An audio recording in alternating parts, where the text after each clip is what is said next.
you, and welcome to tonight's presentation from the Warriors, an archive of mythology lore.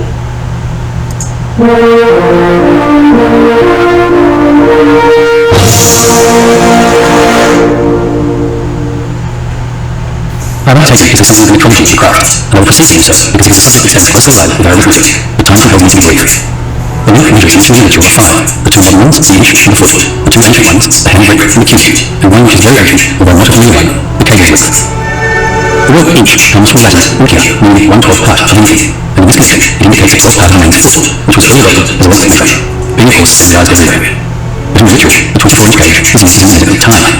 When the worship master was using priests' swords, he said that the 24-inch gauge represents the 24 hours of the day, and it may be used in two ways: to graduate his tasks and to divide each passing day so as to allow his attention to everything, his devotions, his regular employment, and the discharge of his social obligations. As the finger of the hand played an important part in the development of the art of counting, so too they supplied the basis for the art of enunciation, or over the East. All hieroglyphic values consist of stone, palms, or hand lengths, which, like the foot, had to be standardized.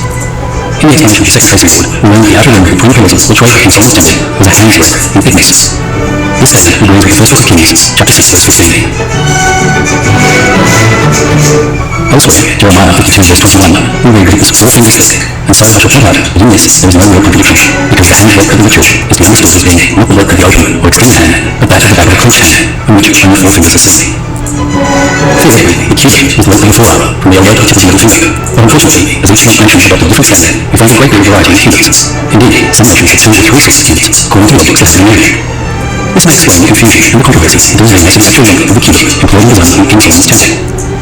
In Egypt, there were 2 different cubits, the short, which was one of 6, and the long, which was one of 7 arms and handbreadths.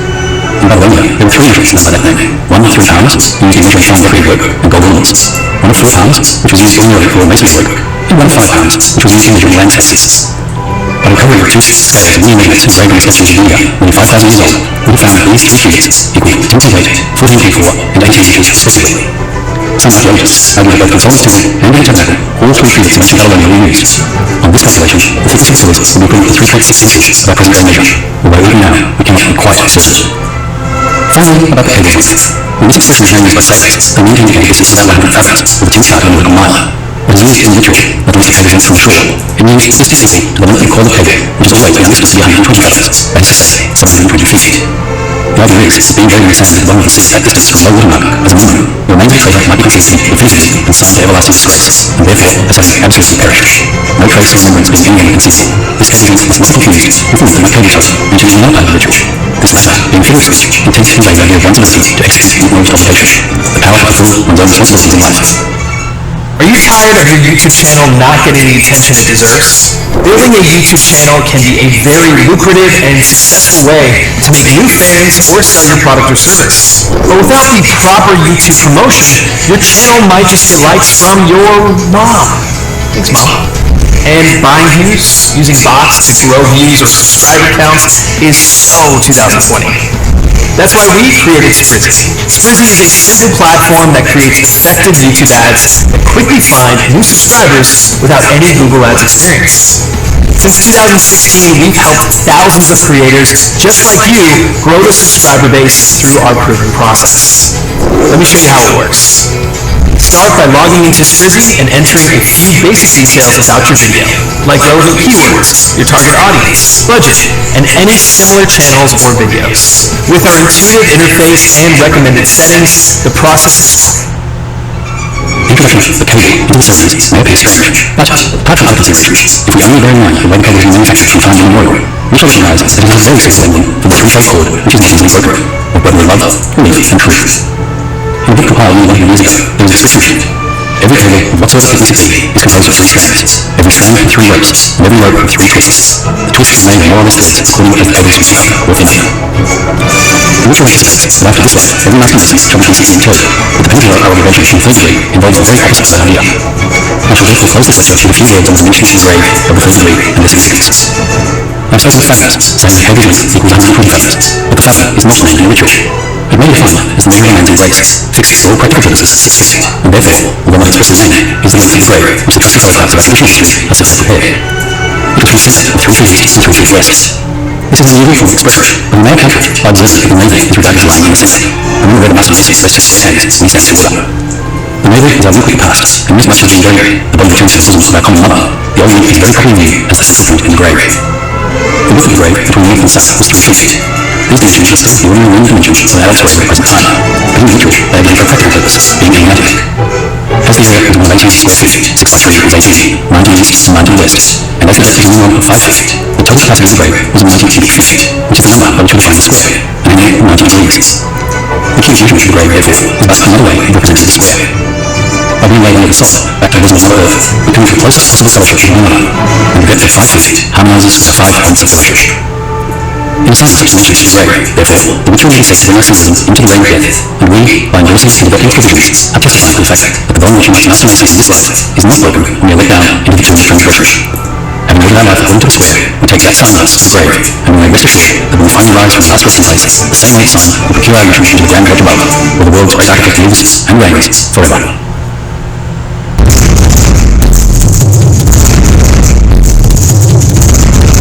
Welcome to Fun Quarries. Tonight's video is a short introductory extract from William Henry Westcott's 1911 work, Numbers, the Occult Power, and Mystic Virtues. I remember reading this book 20 or 30 years ago, so this is very much a refresher for me, as it may well be for you. If you enjoyed these presentations, let me know in the comments, as there's a lot in the work that I think could make interesting videos down the street. I'll wait to get back to see if you're interested. In the meantime, I hope you enjoy Numbers, the Occult Power, and Mystic Virtues, Pythagoras, his text, and his followers. Good evening, and welcome to tonight's presentation from the Quarries, an archive of Masonic law.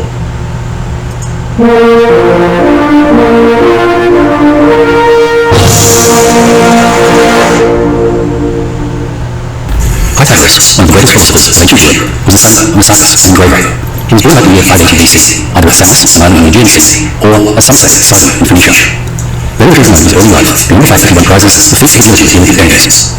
Having trained manhood, and feeling dissatisfied with the amount of knowledge he gained home, he left his native land and spent many years in travel, visiting, in turn, most of the great seats of learning. History narrates that pilgrimages of wisdom extended to Egypt, Hindustan, Persia, Crete, and Palestine, and he gathered from each country fresh scores of information and succeeded in becoming well acquainted with the East Coast wisdom as well as with popular exercise knowledge of each. He returned with his mind well stored and his judgment matured to his home, and things as a mere according to learning, but this he found to be impracticable owing to the opposition of its turbulent ruler, Polycrites. Following this design, he migrated to Crotona, a noted city in Magna Graecia, which was a colony founded by Dorians on the south coast of Italy. It was here that this ever-famous philosopher founded his college or society of students, which became known all over the civilized world as the central assembly of the learned of Europe. And here it was in the secret conclave that Pythagoras taught that occult wisdom which he gathered from the gymnostics and Brahmins of India, from the hieroglyphs of Egypt, from the oracle of Delphi, the Idaean cave, and from the Kabbalah of the Hebrew rabbis and the Chaldean Magi. For nearly 40 years he taught his students and exhibited his wonderful powers, but it ended with his execution, and he himself was forced to flee from the city owing to a conspiracy and rebellion which arose on account of a quarrel between the people of Crotona and the inhabitants of Samos. He succeeded in reaching Ancient Temple, where he is said to die about the year 500 BC. Among the ancient authors from whom we derive our knowledge of the life and doctrines of Pythagoras and his texts, the following are notable. 450 BC, Herodotus, who speaks of the mysteries of the Pythagoreans as similar to those of Orpheus. 394 BC, Archytas of Sorrento, who wrote the fragment on Pythagorean arithmetic. 380 BC, Theory of Solution. 370 BC, Philolaus. From 3 books of this author, it is believed that Plato compiled his book Timaeus. He was probably the first to commit to writing the doctrines of Pythagoras. 322 BC, Aristotle, referred to his metaphysics, Moralia Magna, and Mathematics. 276 BC, Eratosthenes, author of the work entitled Copying, or Quibbling, a sieve to separate prime from composite numbers. 40 BC, Cicero, refers to his works De Finibus and De Natura Deorum. 50 AD, Nicomacheus of Piraeus, treatises on arithmetic and harmony. 300 AD, Porphyry of Tyre, a great philosopher, sometimes named in Syriac, Melic, or King. He was the pupil of Longinus and Plotinus. 340 AD, geometry's work De Estivis, De Vita Pythagorica, the arithmetic of Nicomacheus of Piraeus, and the theological properties of numbers. 450 AD, Proclus, in his commentary on the works and days of Hesiod, gives information concerning the Pythagorean meaning of numbers. 560 AD, Simplicius of Sicily, contemporary of Justinian. 850 AD, Photius of Constantinople is a bibliotheca of the ideas of the old philosophers. Coming down to more recent times, the following authors tend to consult: Johannes Hosius of 1620, Marcus Mabonius 1650, and Athanasius Fischer in 1660. They collected and epitomized all that was said by previous authors concerning the doctrines of the Pythagoreans. The first eminent follower of Pythagoras was Aristides, who married Cleander, the widow of his master. Next followed Messias, the son of Pythagoras, and later Balabulus, Titus, and Diodorus the Estonian. After the original schools dispersed, the chief collectors became Ennius and Philolaus at Heraclea, Theories and Eurytus at Metapontum, and Archytas, the sage of Tarentum. The school of Pythagoras had several peculiar characteristics. Every new member was obliged to pass a period of 5 years in contemplation in perfect silence. The members took everything in common and rejected animal food. They were believers in the doctrines of metempsychosis